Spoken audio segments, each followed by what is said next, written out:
Jadi pas 4 orang ini udah masuk ke dalam hutan, Wak, mereka semua dengar ada suara burung ketupong 2 kali.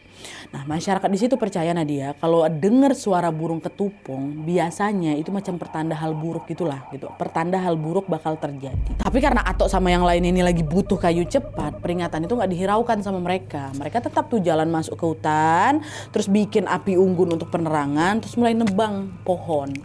Nah, waktu lagi nebang pohon ini, Wak, Pak Cik Sigan, ini salah satu rombongan Atok ini, sayup-sayup dengar ada suara tetabuhan. Jadi macam kayak suara gamelan lah kita bilangnya. Nah, awal ya Pak Cik Sigan tuh pikir itu cuma perasaan dia aja.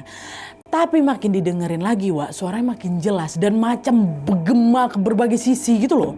Nah, di situ Pak Cik Sigan langsung noleh lah ke Atok sama yang kayak yang lain ya kan. Nah, rupanya semua mereka berempat di situ, Wak, dengar. Tapi di situ Atok kelihatan macam tenang gitu karena udah terbiasa sama hal-hal kayak gitu ya kan. Soalnya kan dia juga Atok ini kan termasuk salah satu pawang adat di situ.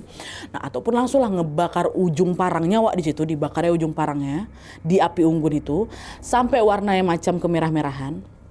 Terus sudah ditancapkanlah parang itu ke tanah. Sambil si Atok bilang, "Maaf, kami hanya orang bodoh dan lemah. Jangan ganggu kami cuma mau cari kayu," katanya. Nah, Pak Cik Sigan sama yang lain pun paham nih kenapa Atok ngomong kayak gitu. Dia kayak minta izin lah gitu kan, jangan ganggu kami, ini kami lagi ada kerjaan gitu. Dan betul, Wak, abis si Atok ini nancepin si parang itu, suara tetabuhan tadi langsung hilang, lenyap, hilang gitu loh. Nah, udah selesai, udah hilang kan, udah gak ada lagi suaranya. Kemudian Atok ini nyuruh rombongannya untuk bergegas nebang itu kayu, terus balik lagi ke rumah Panjang sekitar tengah malam juga lah kan, malam-malam mereka cari. Nah, pas sudah nyampe di rumah Panjang, Atok dan yang lain ceritalah kejadian di hutan tadi ke Aki Lingga. Di situ Aki Lingga bilang ke Atok, udah nggak betul itu, Wak. Suara tetabuhan yang kau dengar itu pertanda para arwah mau menyambut datangnya roh Umang anak aku.